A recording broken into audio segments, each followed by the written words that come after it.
നമോ ഭാഗം ഗുരുവേ. ശിവറാം, ഞാൻ ഈ മണ്ണിൽ കാലുകുത്തിയ നിമിഷം മുതൽ നിന്റെ സാന്നിധ്യം എന്റെ ഇന്ദ്രിയങ്ങൾക്ക് അനുഭവപ്പെട്ടിരുന്നു. അങ്ങയ്ക്ക് അതിനുള്ള ക്രാന്തശക്തി ഉണ്ടെന്ന് എനിക്കറിയില്ലേ? അങ്ങനെ സൃഷ്ടിയെക്കുറിച്ചും സ്ഥിതിയെക്കുറിച്ചും പഠിപ്പിച്ചു, സംഹാരത്തെക്കുറിച്ച് പഠിപ്പിച്ചില്ല. അതെന്റെ ധർമ്മമല്ല. അങ്ങനെ വേദങ്ങൾ പഠിപ്പിച്ചു, അധർവം പഠിപ്പിച്ചില്ല. അതെന്റെ മതമല്ല. ശിവറാം, ദേവിയെ നീ അനുഷ്ഠിക്കുന്ന ഈ കർമ്മങ്ങൾ നിർത്തണം. അതെങ്ങനെ ഗുരുവേ?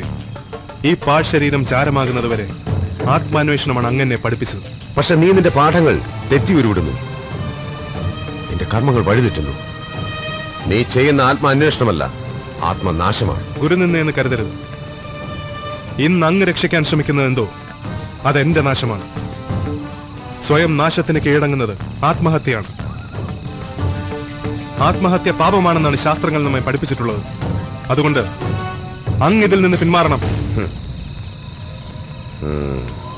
നമ്മൾ പിരിഞ്ഞതിന് ശേഷം നിനക്ക് വഴികൾ അവിടെ തെറ്റിയിരിക്കുന്നു. നിങ്ങൾ തെറ്റിച്ച വഴികളിൽ നിന്നും ഞാൻ നേർവഴികൾ തേടുകയായിരുന്നു. നിങ്ങൾ ഹിരൺമയ പാത്രങ്ങൾ കൊണ്ട് മൂടിയ സത്യത്തിന്റെ മുഖം എത്രമാത്രം വികൃതമാണെന്ന് ഞാൻ തിരിച്ചറിയുകയായിരുന്നു. ആ തിരിച്ചറിവാണ് എന്നെ ഈ ഞാനാക്കിയത്. ഇന്ന് എന്റെ നിലനിൽപ്പ്, അതായത് മോക്ഷം, അത് മാത്രമാണ് എന്റെ ലക്ഷ്യം. എന്തിൽ നിന്നുള്ള മോക്ഷമാണ് നീ ആഗ്രഹിക്കുന്നത്? ഊർമിളയിൽ നിന്നോ? എങ്കിൽ ഞാൻ നിന്നെ സഹായിക്കാം. പക്ഷേ നീ ഇന്ന് അനുഷ്ഠിക്കുന്ന ഈ കർമ്മങ്ങളിൽ നിന്ന് പിന്മാറണം. ആഭിചാരം കൊണ്ട് സുശക്തമെന്ന് കരുതി നീ സൃഷ്ടിച്ചിരിക്കുന്ന രക്ഷാവലയങ്ങൾ മാറ്റണം. വർഷങ്ങളുടെ തപം കൊണ്ട് എന്റെ ആവനാഴിയിൽ ഞാൻ നേടിയ അസ്ത്രങ്ങൾ ഉപേക്ഷിച്ച് നിരായുധനായി നിൽക്കണം, അല്ലേ? മരണത്തിന്റെ കാലച്ച കേൾക്കുന്നവന്റെ വിഹുലതയാണ് നിന്റെ ചിരിയിൽ, ദുർബലതയാണ് നിന്റെ കാൽവെപ്പുകളിൽ. ഞാനൊന്ന് പറഞ്ഞോട്ടെ? ഊർമിളയെ ഞാൻ ബന്ധിക്കാം. നിനക്കൊരു പോർലേൽക്കാതെ, പൂജയ്ക്കൊന്നും സംഭവിക്കാതെ. തന്ത്രശാലിയായ ഒരു കുറുക്കനെയാണ് സാത്വികനായ എന്റെ പഴയ ഗുരുനാഥനിൽ ഞാൻ കാണുന്നത്. ഇല്ല, ഞാൻ പിന്മാറില്ല. അവളുടെ മരണം അനിവാര്യമാണ്. പൂജയിൽ നിന്നും ഊർമിള പുറത്തു വരാൻ പാടില്ല. ഗർഭപാത്രത്തിൽ മരിക്കുന്ന ചാപിള്ളയെ പോലെ ഊർമിള പൂജയോടൊപ്പം മരിക്കും. മരിച്ചേ തീരൂ. അതിന് നീ പഠിച്ച വിധികൾ പോരാതെ വരും ശിവറാം. നിന്റെ നാശം നീ സ്വയം വിളിച്ചു വരുത്തുന്നു. നിനക്ക് ചുറ്റും വട്ടമിട്ട് പറക്കുന്ന മരണത്തിന്റെ കറുത്ത വവ്വാലുകളെ ഞാൻ കാണുന്നു. മൃതയെ നിശ്ചയിക്കുന്ന ഗോളങ്ങളുടെ സഞ്ചാരപഥങ്ങൾ തിരിച്ചുവിടാനുള്ള മാന്ത്രിക ശക്തി ശിവറാമന് സ്വായത്തമാണ്. വെളിപ്പുറത്തുള്ള ദേവതകൾ കത്തിച്ച ദീപത്രയം എന്റെ നിലവറയിൽ ഉള്ളിടത്തോളം ഞാൻ അമരനാണ്. എന്റെ ശിഷ്യരിൽ അസുരത്വം ഏറ്റവും അധികം ഉണ്ടായിരുന്നവൻ നീയാണ്. ഇന്ന് ഞാൻ അറിയുന്ന ഏറ്റവും വലിയ വിഡ്ഢിയും നീയാണ്. ശിഷ്യ, നിനക്ക് വേണ്ടി പാഴാക്കിയ സമയത്തിനും വാക്കുകൾക്കും വേണ്ടി ഞാനിന്ന് ദുഃഖിക്കുന്നു. ഇനി നമ്മൾ തമ്മിൽ മറ്റൊരു നേർക്കാഴ്ച ഉണ്ടാവില്ല.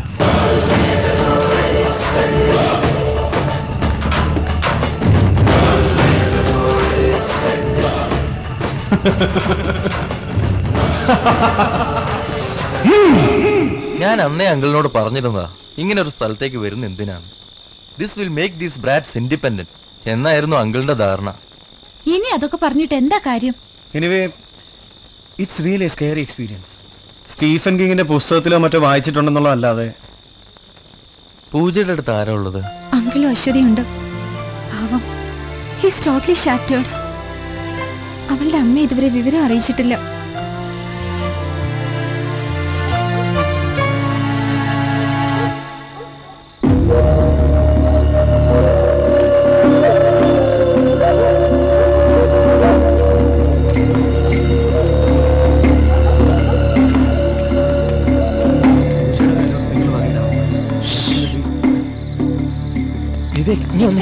നിങ്ങൾ രണ്ടു മുറി വയ്ക്കൂ. കാര്യം പറ, എന്താ എന്ത് പറ്റി?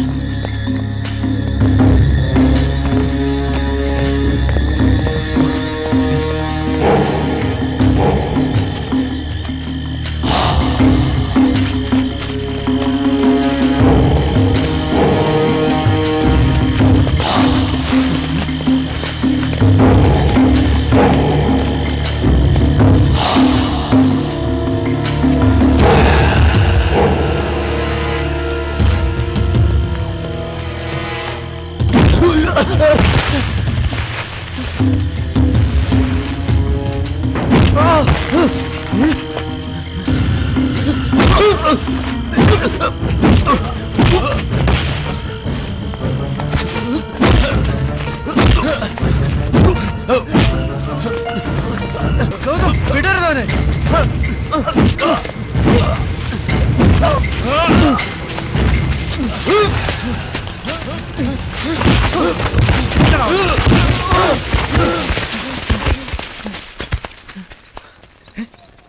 എന്താ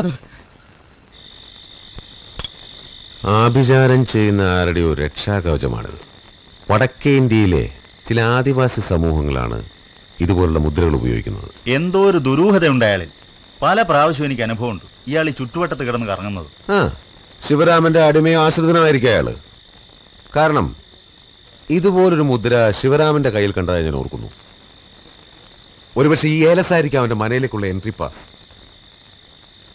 ഏലസ് ഇല്ലാത്തവരുടെ പാദസ്പർശങ്ങൾ പോലും മണത്തറിയാനുള്ള ക്രാന്തശക്തി ശിവരാമനുണ്ട്. നിങ്ങൾക്കറിയോ ശിവരാമന്റെ ശക്തിയുടെ സ്ഥിരാകേന്ദ്രം എന്താണെന്ന്? 3 കെടാവിളക്കുകളാണ്. കണ്ണിലെ കൃഷ്ണമണി പോലെ അയാൾ കാത്തുസൂക്ഷിക്കുന്ന ദീപത്രയം.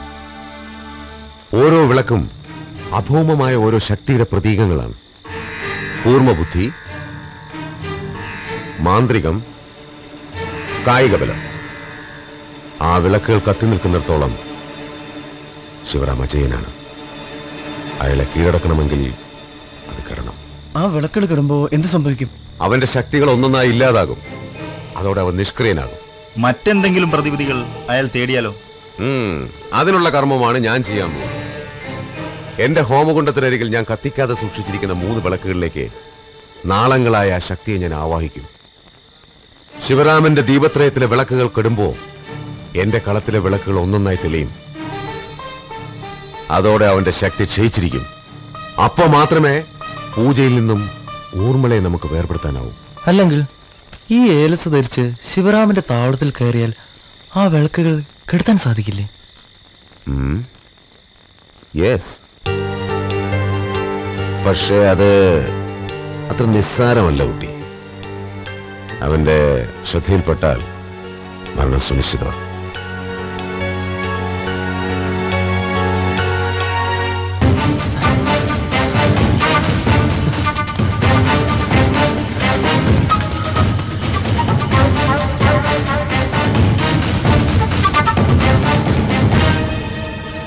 വിവേക്, ഇതൊരു പരീക്ഷണം മാത്രമാണ്.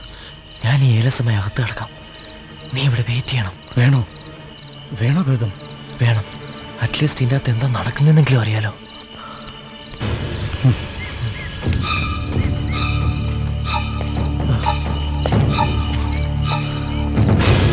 ഈശ്വര,